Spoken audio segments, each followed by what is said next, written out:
We're coming to you live from the Town Fair Tire Studios, powered by Town Fair Tire. Nobody beats Town Fair Tire. Absolutely nobody. All right, Jess in South Brunswick. What's up, Jess?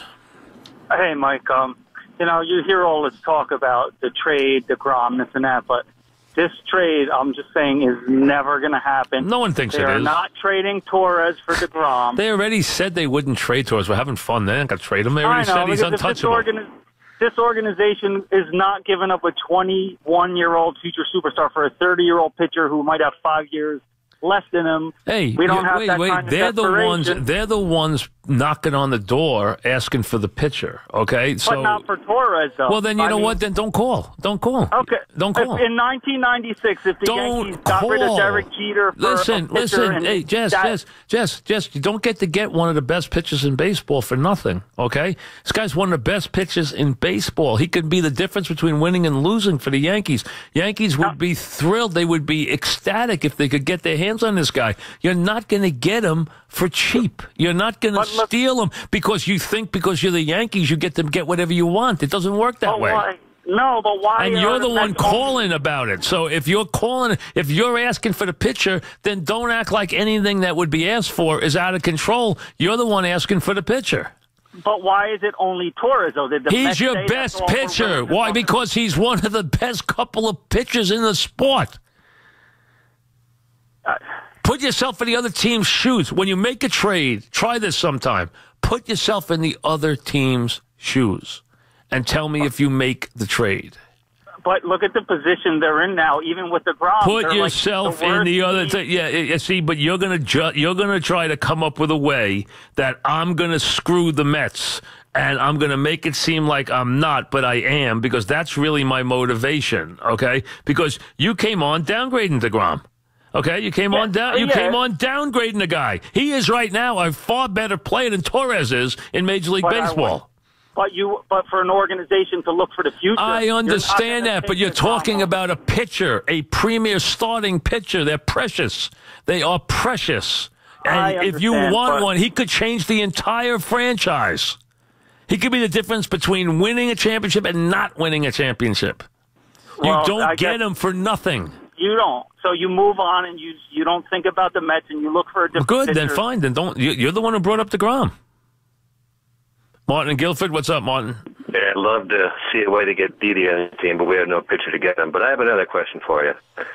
Do you think the Cubs, I know they won the World Series, and I know Bill Murray was crying in the stands, but do you think they rue that trade? No, not for a second.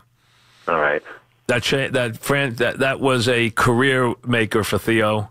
That put Theo in the Hall of Fame one day. I mean, absolutely not. That franchise changed everything about the franchise. Absolutely was imperative for them at the time. They would have paid twice the price to win a championship. All right. They had to win that championship. They had to win it.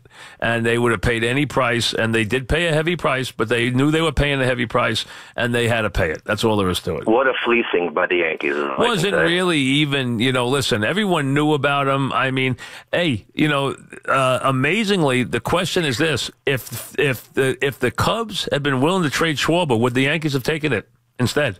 They might have. They love Schwarber. Are you still high on him? Are you still high on him? I think he'd be a very good player with the Yankees. You were really high on him a year ago. Listen, I think he would be a very dangerous. I think he's made for Yankee Stadium.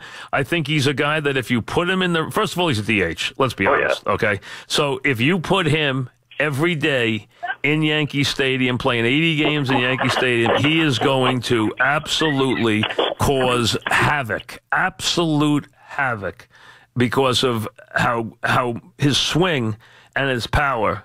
I mean, he hasn't been as good an all-around player. Offensively, because we know he's nothing defensively.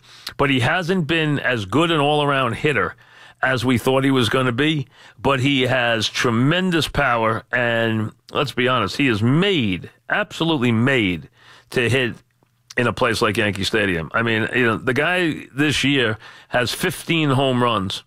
You put him in Yankee Stadium, he's got another, and I'm not saying Wrigley Field's bad, but for him, Yankee Stadium would be just crazy. He'd hit his pop-ups would go out of Yankee Stadium. I mean, he would be unbelievable. Now, he has not, like I said, he has not been as great an all-around player as we thought he would be. One thing about him is he doesn't hit for average, but he does walk a lot. So you're talking about a guy who bats .230, but his on-base percentage is .370. So he's got 15 homers, and he's got a .370 on-base percentage. That's a productive player. Brad in Manhattan. What's up, Brad? Hi, Mike. I would trade Didi. He'd be the player I'd give up as the Yankees, and then two others from whom the Mets really have an array of players they could take. See, but the Yankees, the Mets don't really want Didi. Why? Because they want someone they do have a shortstop, number one. Number two. But they're not happy with him. No, I don't know. I think they're trying to teach him, but I think they think he can play. But the thing is this.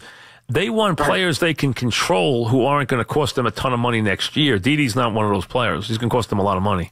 What about Hicks? Not good enough player. I mean, not Frazier. Yes, you can start with Frazier. Yeah, Frazier, Hicks. No Hicks. Frazier. Frazier, yeah. No Hicks. Okay. Frazier. Clint Frazier? Yes. Yeah, that's fine. Yes, for him. You have to take a chance. Yes, no. We're just starting though. Yeah. Now, who else we give up? Herman? No. Pitcher? Andujar?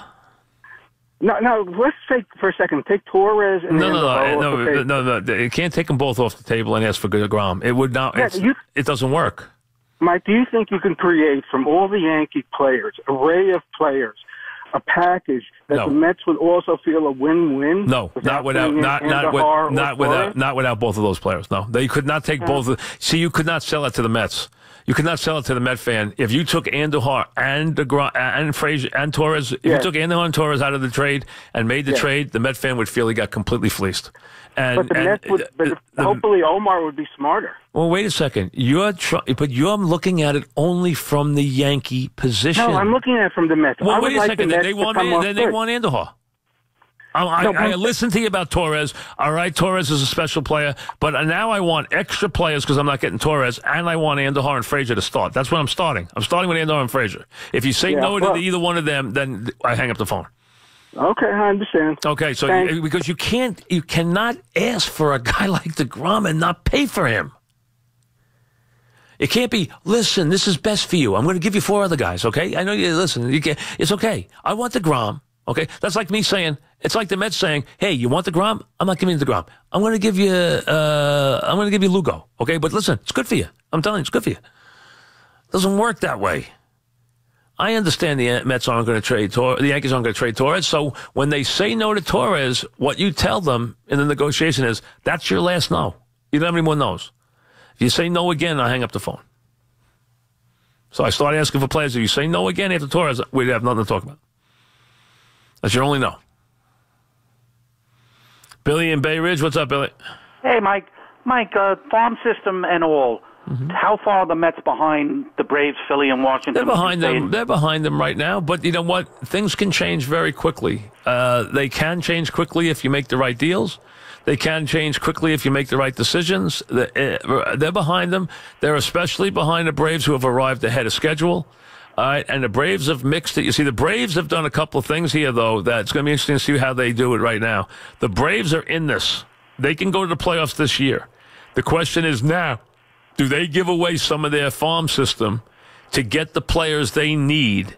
They need another starting pitcher, and they probably need another bat, and they might also need another reliever. They might need 3 things if they want to really try and steal this year and go for a run. If they do that, they could actually go for a run in the National League where they could make the World Series. But they probably have to really refurbish a little more than you think.